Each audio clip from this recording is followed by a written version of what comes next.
예, 시청자 여러분 안녕하십니까? 배성희 변호사 나오셨습니다. 네, 안녕하세요. 자, 선거 이겨서 문 대통령이 한마디 했어요. 아, 뭐라고 했습니까? 북미 회담 결과 낮게 평가하는 것은 민심과 동떨어진다. 맞네. 이제 평가도 예? 조심해서 해라. 네. 이제, 무서워서 죽겠어요. 아니, 지지율이 70% 이상인데 당연하죠. 예? 지지율이 70%면 반대하는 국민을 무섭게 하면 됩니까?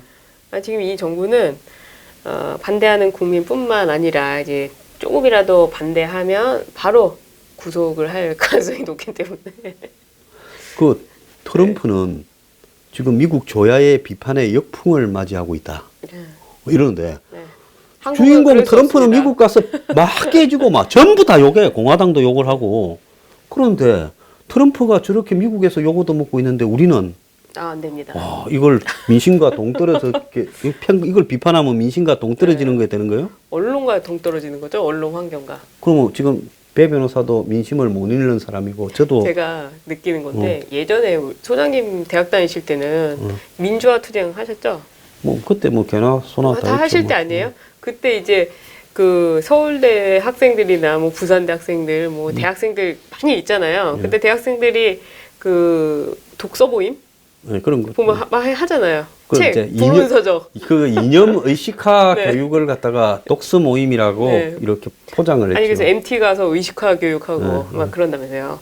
어떤 책을 돌려보고 막 서로 노트 필기하고. 근데 지금 제가 볼 때 그 이념의 운동이 이 어른들 또 이제 많은 분들이 스마트폰에 유튜브를 통해서 그 마치 이 유튜브가 불운서적처럼 여기서 뉴스를 본다는 거죠. 평론을 보고. 그러니까 방송에서 이제 안 하잖아요.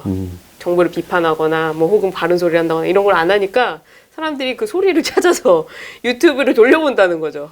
그러니까 영화 봄날은 간다에 보면 그 유지태하고 이영애가 네. 잃어버린 소리를 찾아서 해가지고 뭐 강원도 산골에 하는 무슨 정선 아리랑 이런 거 네. 녹음하러 다니잖아요. 대나무 밭에 부는 소리 녹음하러 다니고 그러듯이 지금 주류 방송이 해야 될 소리를 안 하고 침묵을 하니까 이제 소리를 잃어버린 소리를 찾아서 유튜브로 온다. 네, 유튜브를 그렇게 느끼지 않으세요? 진짜 그러네요. 아니 어른들이 제가 보니까 저희 사무실에도 이 방송 보시고 많이 오시는데 우연찮게 핸드폰을 이렇게 뭐 조작을 잘 못하시잖아요. 그럼 뭐, 뭐 알려드리려고 보면은 거기 이제 알림창이 다 뜨잖아요. 거기 전부 애국 방송, 대한 방송, 죄다 그 방송을 보고 계시더라고요. 그래서 제가 마치 이게 불운서적을 돌려보듯이 이 그 시대에 책을 돌려보시는 분들이 이제 유튜브를 돌려보시는구나 제가 그 생각을 했죠. 자풍, 이 왼쪽에서 부는 바람이 강할 때 네. 약간 오른쪽으로 굽은 사람들은 반동이 되는 거죠. 그러니까 전부 숨어서 네. 조용히 이제 좀 있으면 이불 밑에서 들어야 될 것 같아서 유튜브도 언젠가 검열될지 모르겠는데 공개적인 장소에서 유튜브를 들으면 그것도 이제 이제 안 되는 거죠. 그때 그 보통 좌파 프로그램이라고 할 수 있는 뭐 아프리카 TV라든지 아니면 이제 방송 주류를 보면 뭐 팟빵이라든지 팟캐스트 이런 데는 약간 좌측으로 편향돼 있잖아요. 그래서 요거를 듣는 사람들은 굉장히 깨어있는 시민처럼 이런 인식들이 쌓여 있는데 유튜브를 통해서 뭐 방송을 보거나 이 방송을 보시거나 유튜브를 보면은 굉장히 뭐 털시민이에요? 털심이 아니고 이제 올드하다 이런 생각을 갖게끔 이렇게 또 편향적으로 만들어 놨어요 사람들이. 그런데 지금은 이제 그 시대도 좀 지나가고 있는 것 같다. 제가 봤을 때는 이제 이 젊은 사람들도 유튜브를 굉장히 많이 보고 이걸로 이제 논평을 보는 거죠. 방송을 못 믿으니까. 그때 이제 우리가 네. 80년대 데모를 할 때 네. 땡전 방송이라고 했습니다. 당시 KBS나 MBC를요. 9시 땡 왜냐하면 하면 9시 때 전두환 대통령 각하는 네. 이렇게 시작을 하거든요. 그래갖고 땡전 땡 하면 9시 뉴스 뚜뚜뚜뚜 땡 하면 지금은 전두환 대통령 각하는 이렇게. 그러니까 지금 보면 지금 땡문 뉴스 그냥 땡문 이거 뭐 문비어 첨가도 이제는 너무 많이 불렀고 이제 네. 땡문에다가 이제 땡 북풍까지 하고 북풍. 네, 북풍까지. 그렇게- 북풍에 미풍에 뭐. 예. 바람은 다 불고 그래가지고 있죠. 거의 국민들이 이제는 홀려가 네. 이렇게 가는데 음. 제가 이게 딱 시기가 언제하고 같은가 하면요. 1929년부터 1934년에 네. 무슨 일이 벌어진 줄 알아요? 유럽에? 모르겠네요. 독일에서 히틀러가 네. 그때 집권을 했어요. 그때까지 넘어가나요? 네? 네. 집권을. 네. 히틀러는 선거를 통해서 집권했지 쿠데타를 그렇죠. 하거나 한 게 없어요. 그때 독일 국민들이요. 그리 똑똑하다는 사람이 세계에서 법률을 했으니까 그렇죠. 가장 현대적이고 근대적이고 제대로 잘 만든 법전이 뭡니까? 아니 우리 법제가 독일 법제잖아요. 바이마르 공화국의 헌법이 세계에서 그 이후에 전 세계가 다 그걸 본따서 만들었다는 바이마르 공화국. 그렇게 법을 잘 만들어 놓고 앞선 그 나라에서 히틀러가 집권을 해요. 그런데 그 독일 국민들이 거기에 힘을 실어줘서 네. 그 결과가 독일이 어떻게 돼버렸습니까? 전쟁 치고. 남자들은 젊은 사람들은 거의 다 죽었고 그래서 국민들을 터키에서 수입해왔잖아요. 남자들을 젊은 남자들을 일할 사람이 없어가. 우리나라도 많이 보냈잖아요. 예. 그 우리나라도 많이 갔잖아요. 네. 그 광부도 가고 뭐 간호사. 네, 간호사 가고 그때 박정희 예, 대통령 나라는 다 폐허가 네. 돼 버렸어요. 그런데 지금 한국이 제가 볼 때 이 의식의 광풍이 불고 있어. 광풍이요. 근데 이제 의식의 강풍 일반 제가 볼 때는 이제 소장님께서는 이 국민들이 어떤 의식이 지금 좀 잘못돼 있다. 또 이게 너무나 이제 편향적으로 평가한다 이렇게 생각하시는데 제가 볼 때 그 원인이 우리가 그렇게 인식하려고 인식을 처음부터 하는 게 아니라 뭐 민주당이 이제 뭐 10년간 반대를 하면서 이런 분위기를 만들고 그 사이에서 뭐 팟캐스트라든지 팟빵이라든지 그 젊은 사람들한테 그 생각을 심어줄 수 있는 장치들을 굉장히 많이 만들어놨고 지금도 그런 콘서트를 하면서 많이 한다는 거죠. 그러니까 그런 의식을 갖게 만든 것 자체가 정치인이고 그런 책임을 져야 되는데 이 사람들이 집권해버리니까 이제 완전히 이 난장판이 되는 거죠. 그래서 그 의식을 가진 국민이 문제가 아니라 이렇게 잘못 인식하게 만든 그 사람들이 문제라는 거죠. 근데 네. 민심이라는 거는 변덕이 얼마나 심한 줄 알아요? 좀 안 변하잖아요, 근데. 아니, 그것도 잠깐이에요. 지금부터 2년 전에, 네. 2년하고 한 3, 4개월 전에, 2016년 총선 전에 네. 민주당의 지지율이 얼마였는 줄 아십니까? 얼마였죠? 몇 년간, 한 2, 3년간 지지율이 10% 돼 있어요. 근데 문재인 대통령이 후보 시절에도 16점 몇 프로로 그러니까, 시작했어요. 예. 그러니까 불과 2년 이 사람들이 잘해서 지금 여당이 완전히 망가졌고 이 사람들이 잘해서 대안으로서 선택한 게 아니라 그때 선거 때마다 졌잖아요. 문재인 대표가 그렇죠. 당 대표를 하고 그때 뭡니까? 보궐선거에서 아니, 호남에서도 졌잖아요. 당대표 선거도 여론조사로 하자고 했었잖아요.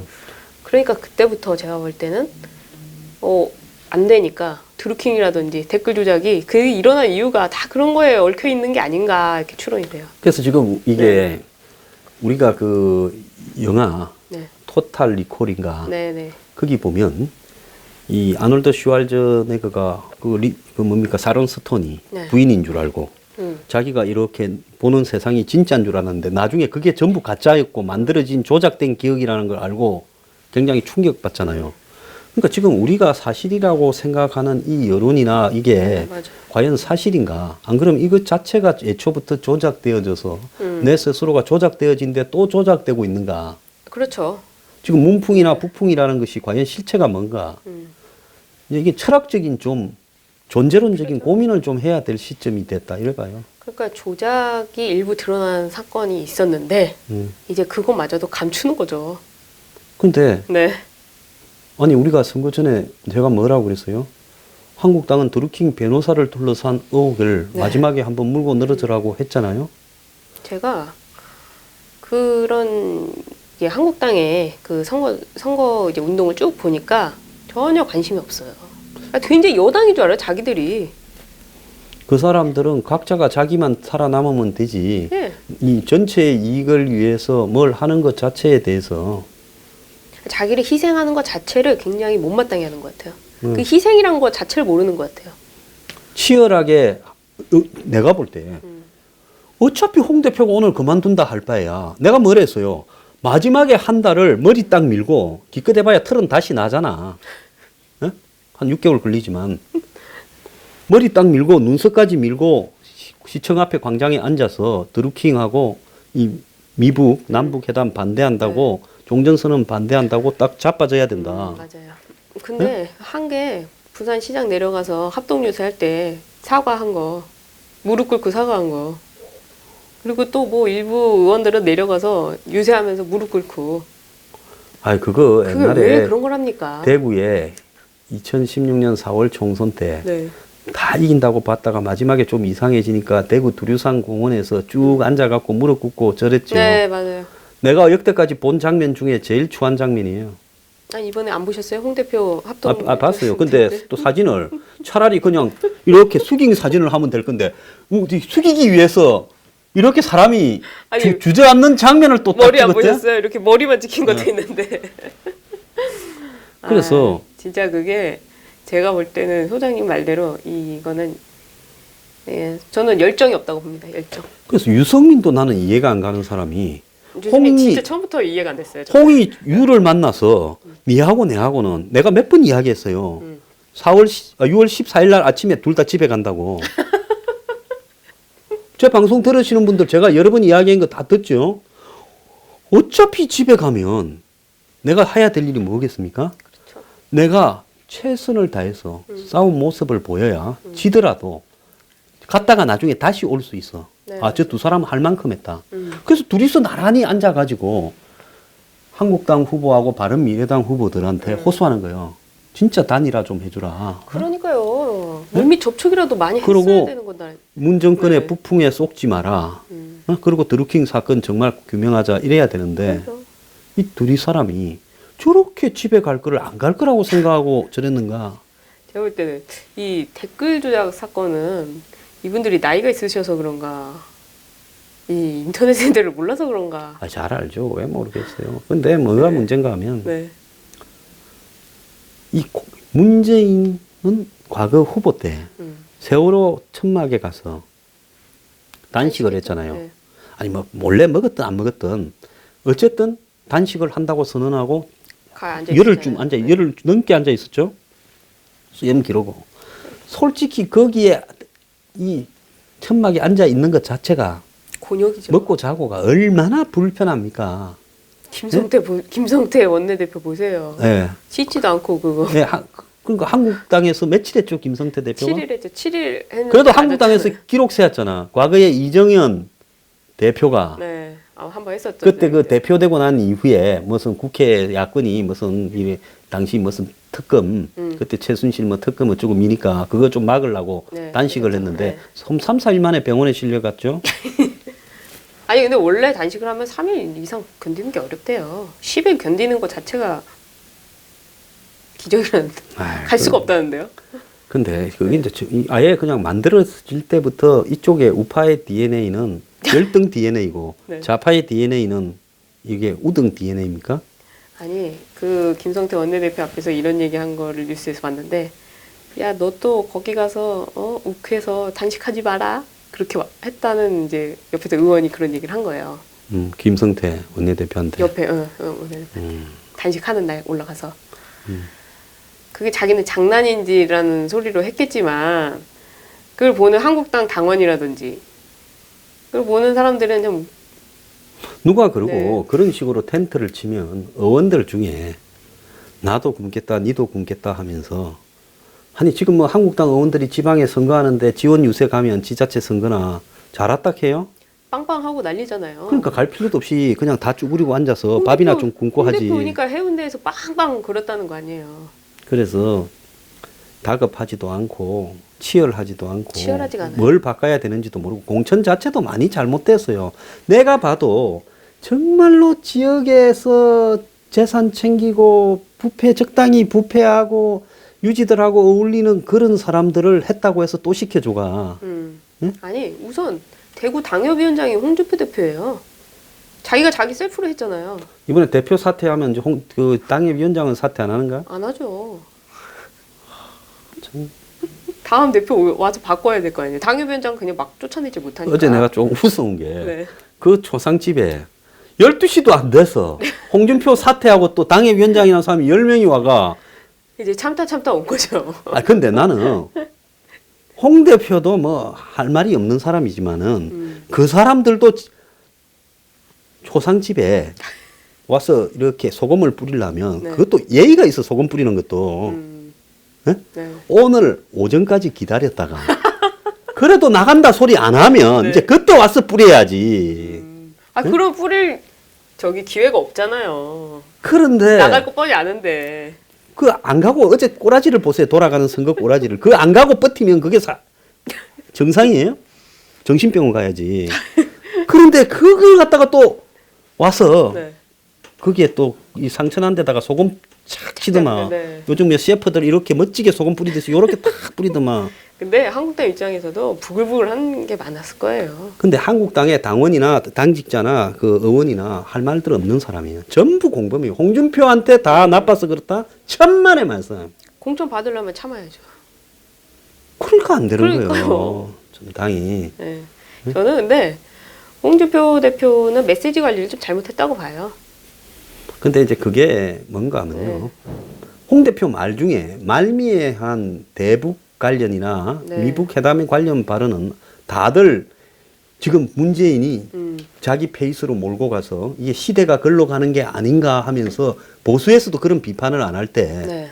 그걸 말한 거는 용기가 있고 잘했다고 봐요. 아니 그거를 제가 말씀드리는 거는 그 홍준표 대표의 어떤 뭐 메시지 내용의 문제가 아니라 그 메시지를 전달하는 과정이 굉장히 좀 잘못됐다는 거죠. 그러니까 처음부터 저희가 홍준표 대표가 처음에 됐을 때부터 그런 그 조언을 많이 들었어요.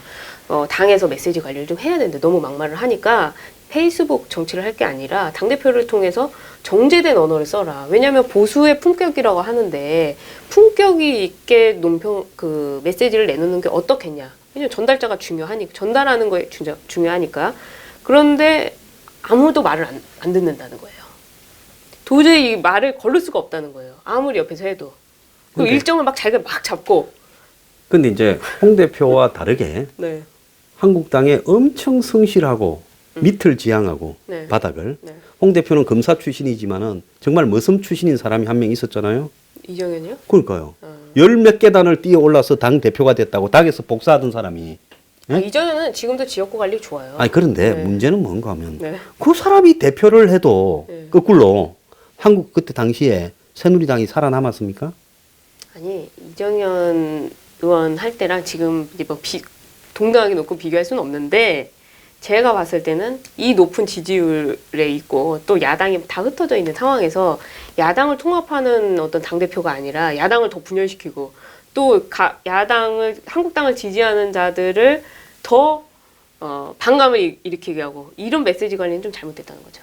나는 이제 그 부분에 대해서 기왕에 이제 떠난 홍 대표를 위한 변명을 좀 해주자면 언론에 어제 보니까 이 한국당 패배의 원인 중에 1번 이제 북풍, 2번 문풍, 3번 홍준표 이래 놨어요. 언론이에요. 네. 이번에 홍준표가 아니고 네. 전혀 다른 이미지를 가진 이정현이 있었다 하더라도 이 선거 결과가 달랐겠느냐. 저는 안 다르다 봅니다. 아니 근데 저는 이런 생각을 해요. 홍준표 대표 아니라 글쎄 뭐 지금 나와 있는 야당의 대표들 뭐 손학규, 유승민, 안철수 이런 사람들과 화합을 할 수 있는 사람이었으면 어땠을까? 근데 정치라는 거는요. 네. 사람 때문에 화합되는 거 아니에요. 그런 건 아닌데. 이 바른미래당은 아니, 저거들끼리 이해관계가 있어서 존재해야 되고 그렇죠. 이 두 당의 통합은요. 하나님이 아니, 와도 안 될 거라 제가 봐요. 원하는 거는 선거 때는. 안 되더라도 그런 시도를 계속 해서 선거를 이끌어 나갔어야 된다는 거죠. 그리고 그런 시도를 했어야 되는데 아무것도 시도한 게 없다는 거예요. 당내에서 드루킹 특검도 뭐 그냥 그래, 뭐 북한 문제도 뭐 대응하는 게 아무도 얘기 안 하는데 혼자. 자, 그러면 그러니까 한번 한데. 봅시다. 내가 아무도 안 홍준표를 만나. 네. 잘못했다는 부분이나 그 사람의 이렇게 말을 툭툭 던지듯이 하면서 옳은 말을 해도 기분 나쁘듯이 들리게 하는 그 하는 부분이나 건들건들하는 태도나 또 이 와중에 자기 사람 심으려고 지역구 관리하면서 공천 잘못한 거나 이런 걸 변명해 줄 여지는 하나도 없어요. 네. 그런데 문제는 뭔가 하면 홍이 그러면 당에서 뭐라고 해야 됩니까? 당신 그러면 안 된다. 당이 안 된다 이기기 위해서는 했다니까요? 한다라는 사람들이 그냥 툭툭 던지고 말았지. 그 중에서 정말로 이 선거를 이겨야 된다고 한 사람들이 몇 명이나 있었어요. 그것도 없었어요. 자, 홍 가고 나서 온 사람은 그러면 제대로 하겠느냐. 홍 다음에 오늘 이제 뭐 당에 비대위가 만들어졌는지 어찌 앞으로 좀 있으면 만들어지겠지. 지금 뭐 나오는 신분이 뭐 이왕구, 그런데 김무성. 그 중에 누가 해도 또 안 되는 거예요. 그거 맞아요. 예, 누가 해도 안 되는 거예요. 그러니까 저기 소장님 말씀대로 어차피 안 될 건데 정말 죽기 살기를 다해서라도 죽기 할 놈도 없는 거예요. 네, 그러니까 뭐 좀 열심히 했으면 얼마나 좋았겠냐 이거죠. 홍 그- 대표도 마찬가지고. 예, 그러니까 제가 볼 때는 이 사람들은 저거가 잘해서 살아날 수는 없어요. 네. 그냥 더 망하지만 않고 붙들고라도 있으면 좀 있으면 이쪽이 이제 오만 독선과 또 북풍이니 뭐니 하다가 잘한 데가 경제도 붕괴되고 하고 또 추락할 거예요. 그래가 서로 비슷해지면 이제 그때 조금만 잘하면 돼. 아니 반사 이익으로 이제 저 뭔가 이 표를 얻는다는 것 자체도 좀 어려울 것 같아요 이제. 아니, 나는 저기 반사 왜 내가 30점을 받으면 내 밑에 있는 사람이 28점 받으면 이기는 거 아니에요. 아니 과연 지금 평균화돼서 이긴다니까? 민주당이 지금 잘못했다 해가지고 그 표가 한국당으로 가는 게 아닌 형태가 됐는데 제가 느끼기에는 갑자기 얘기했는데 한국당에서 비례대표 의원들 한번 보세요. 그리고 야당 시절에 민주당 비례대표 의원들을 보세요. 비교해 보세요. 그 야당성이 그 얼마나 차이가 많이 납니까? 지금 뭐 한국당의 그 비례대표 의원들 페이스북 보면요 정말 한심해요. 저도 뭐 그 사람들이 네? 어떻게 해서 들어가고 그 들어간 문제가 아니라 처음부터 예를 들어서 왜냐면 어떻게 해서 들어갔는가는 그 사람의 실체를 보여주는 거기 때문에 네. 그 사람이 예를 들어서 재벌을 지향하거나 재벌 단체나 뭐 관변 단체나 이런 데 있어서 들어가면 그런 사람이 가서 목숨을 던져서 잘 할 수가 없죠. 사람은 실체가 중요한 거예요. 사람 개개인이 문제가 아니에요. 그래서 한국당이 야당이 되고도 어떤 이런 투쟁도 못하고 대정부 질문할 때 누가 하나 나서서 한 사람이 있습니까? 자, 그런데 네. 과거에 문정권이 망할 때, 노정권이 망할 때 지금 한국당처럼 이랬어요. 이게 이제 끝났다. 절대로 정치는 그러지는 않습니다. 난 그런 점에서는 굉장히 낙관적으로 보고 있어요. 이 정권의 세상이 되었다고 이게 다 됐고 잘 될 것 같지요. 매 조금만 있으면 짧으면 6개월, 네. 길어도 1년 안에 이 정권이 또 상상 이상으로 추락을 하게 됩니다. 근데 추락해도 정권은 계속 있는 거잖아요. 아니죠. 어디로 갈지 모르죠. 요즘에는 중간에 끌어내서 보내는 게 그리고 대통령 하면 반드시 깜빵에 이제 가는 선례가 마련돼서 이거 선례가 없으면 못 하는데 이제 선례가 있기 때문에 잡으면 다 걸려요. 지금 걸릴 거 많을 것 같은데요. 아, 그러니까 잡으면 다 걸린다니까. 그렇기 때문에 그게 있어서 이게 지금 어떻게 될지는 몰라요. 소장님은 이번 특검이 어떻게 될 거라 보세요? 하나만. 선거까지 이겼는데 네. 예? 특검이 뭔 생각하겠어요? 이 세상이 저쪽으로 가는데 나도 이렇게 몸을 기울여가 예? 이런 다 그냥 이렇게 끝나죠. 누가 관심이나 없어가지고 그래서 한국당이 이런 역할을 해줘야 되는데 아니, 기대를 하지 말고 잘 보고 애를 보고 네. 죽으라고 해도 저기 지방 사립대학 갈 애밖에 실력 안 되는 애를 보고 서울대학을 가라 그러면 가지겠습니까? 아니 좀 열심히 하면 갈 수 있잖아요. 아 그러니까 니는 그냥 목표를 지방 사립대학이라도 4년제만 아무데나 가라.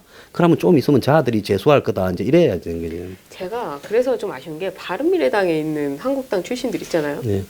뭐 유승민 의원 포함해가지고 사실 안철수 대표도 왔어야 되잖아요. 본인이 지향하는 점이 뭐 호남 쪽은 아니었잖아요. 나는 아니 그때 달라요. 한때는 네. 햇볕 정책을 지향한다고 동교동을 얼마나 찾아다녔어요.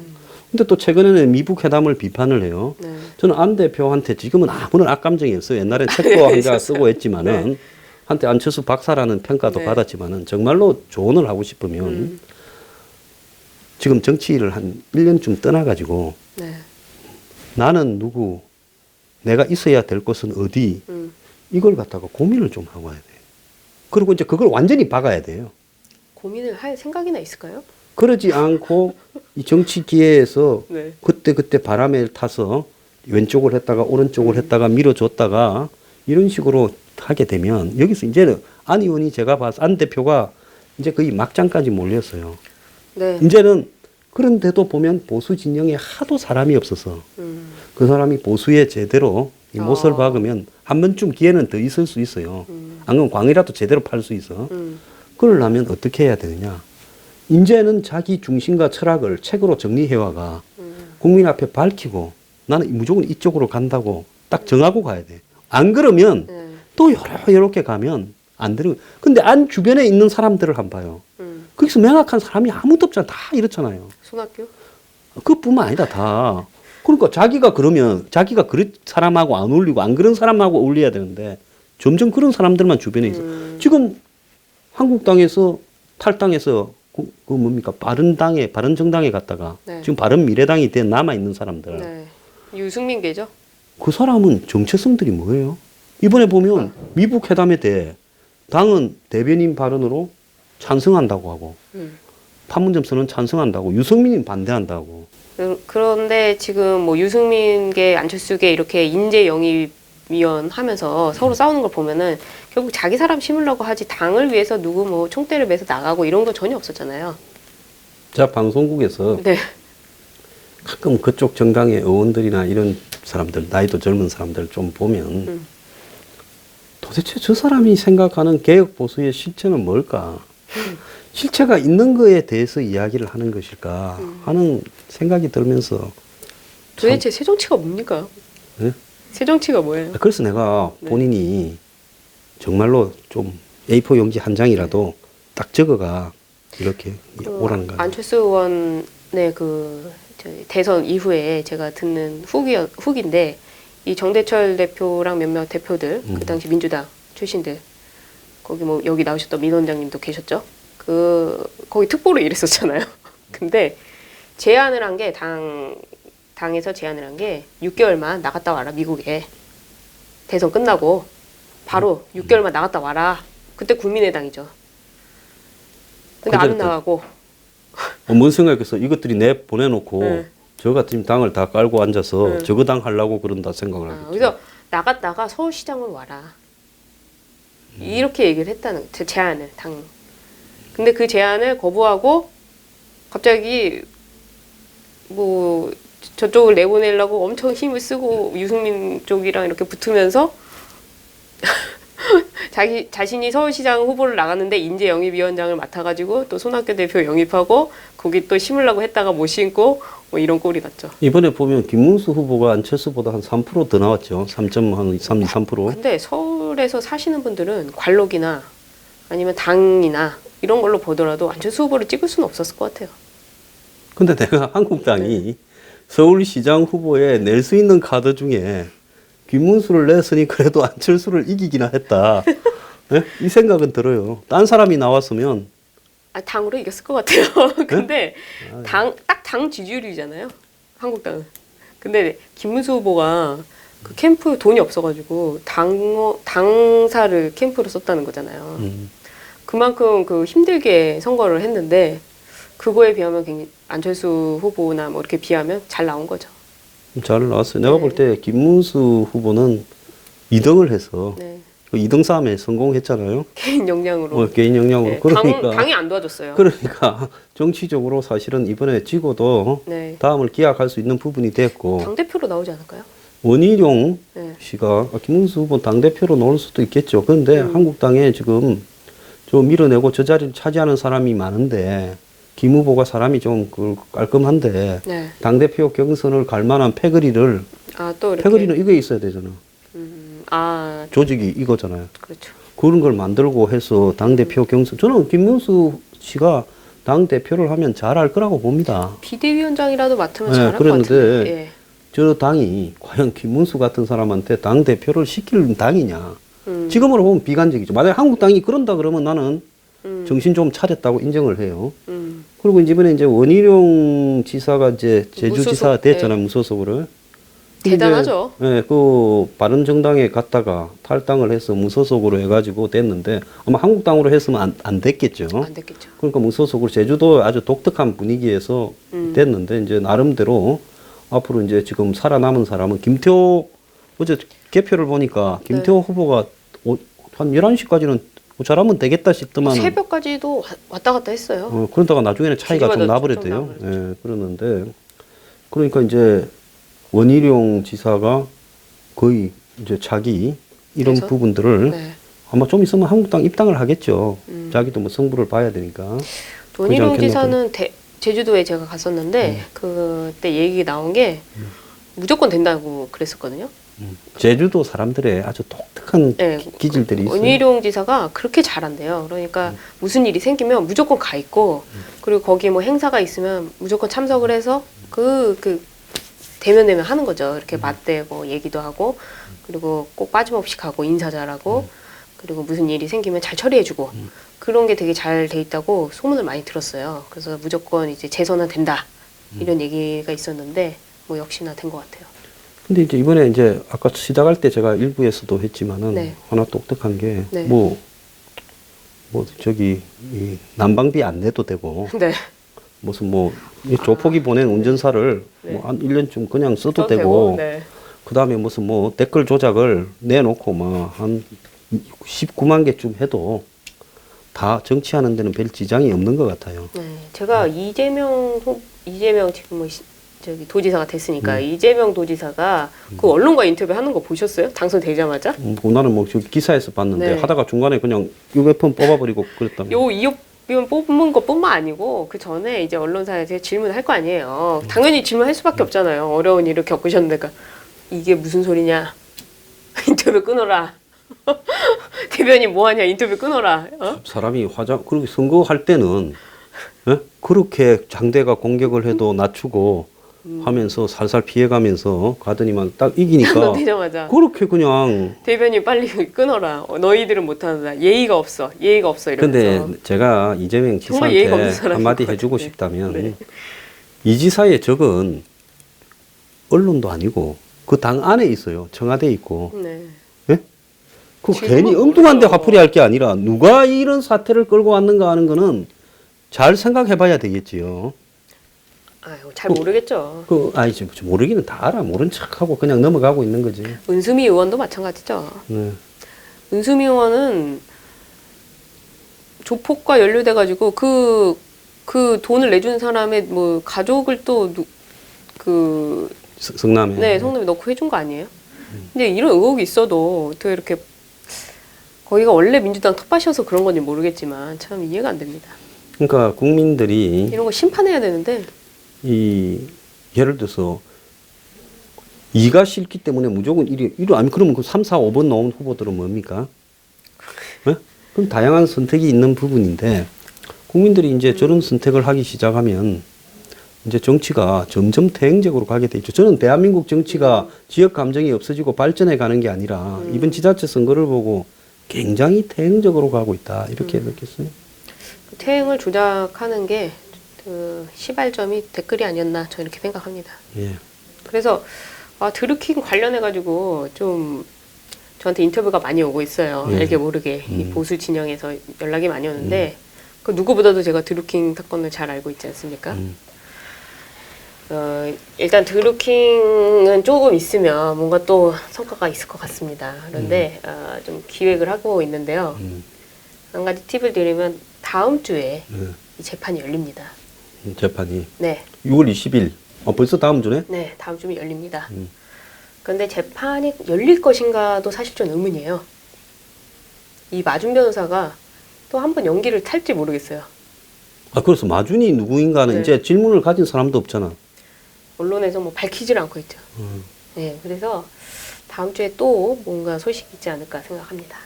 그리고 또 저를 이렇게 뭐 드루킹을 못 만나게 하려는 사람들도 있어요. 저 보니까. 네, 뭐 알게 모르게 오셔가지고 저에 대한 정보를 캐면서 이제 드루킹을 못 만나게 하려고. 기자들 중에 간첩이 많을 수 있으니까 네. 그거 굉장히 조심하세요. 네, 제가 바보가 아니거든요. 네, 그렇습니다. 아, 근데 그 불의에 굴하지 않고 제가 하고 있습니다. 우리가 저기 몸을 조심해야 돼 다.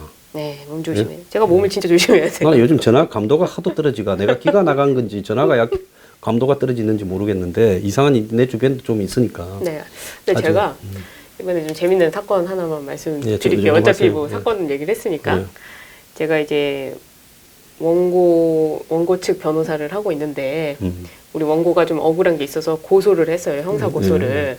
이 형사 고소를 했는데 이 형사 고소가 좀 잘 안 됐어요. 불기소 처분이 났는데 증거가 부족하다고 해서 그래서 저희가 재고소를 한다고 하고 일단 이 손해배상을 청구했어요. 피고한테. 예. 이 고소한 사람한테 손해배상 당연히 청구하죠. 이제 형사는 고소하는 거고 민사는 손해배상 청구하는 거고. 근데 이제 민사상 손해배상 청구해서 이 형사가 불기소가 났으니까 저희한테 이제 그 판사가 첫 기일부터 기회가 없다는 식으로 얘기하더라고요. 뭘 더 입증하려고 하냐 뭐 이런 식으로. 그 제가 기분이 상당히 나빴거든요. 그래서 그 재판부에 의견서를 써서 냈어요. 재판부가 심증을 갖는 건 이해한다. 그러나 원고가 이 민사적인 사건에서 불법행위로 손해배상을 청구하는데 피고 앞에서 원고 청구를 포기하게 하는 이 재판부의 심증은 영향을 미치는 발언을 하는 거. 발언하는 건 안 된다. 이제 그렇게 얘기를 했어요. 그래서 저희가 다음 기일에 나갔는데 그 사이에 저희가 형사 재고소를 했죠. 그래서 이제 형사 재판이 진행되고 있어요. 그 잘 되고 있어요. 근데 저희한테 또 이러는 거예요. 아, 뭐 한 번 고소했으면 됐지 뭘 이렇게 많이 해? 이러면서 저희한테 그냥 결심을 하겠다는 거예요. 자기는 형사사건 상관없이. 그래서 제가 일어나서 얘기를 했죠. 지금 재판부가 그게 할 소리냐. 원고 당사자가 억울해서 당사자 권리를 행사하는데 어떻게 재판부가 그런 말을 할 수 있냐. 그랬더니 아니 한 번 고소했으면 됐지 원고 고소를 이렇게 좋아하나? 뭐 이러면서 그 얘기를 몇 번을 한 거예요. 민사 담당 판사가. 네. 관리하기가 아니네. 보통 정상적인 판사 같으면 형사재판이 진행되고 있으니까 그렇죠. 형사재판의 결과를 보고 그렇죠. 하는 것이 더 합리적이라고 생각한다. 이렇게 말을 하는 것이 정상적인 네. 판사지요. 근데 그런 말을 한 거예요. 재판부에. 그래서 제가 참을 수가 없어서 일어나서 당신이 그런 말을 하면 안 된다. 당신은 판단자 아니냐. 원고 당사자한테 그게 할 소리냐. 그리고 원고가 뭘 몇 번이나 고소했냐. 그래서 저보고 나가라는 거예요. 대청당 조치다. 나가라고. 야구하다가 나가라고. 감독 퇴장 이런 거네. 네. 근데 제가 그냥 나갈 수 없잖아요. 나는 가만히 안 있겠다고. 이 재판부는 도저히 안 된다. 그래서 문을 콱 열고 나갔어요. 근데 벌써 이미 제가 막 떠들고 재판부랑 싸우니까 뒤에서 경비가 서가지고 이걸 어떻게 해야 되나 막 이러고 있더라고요. 네. 근데 제가 또 여자니까.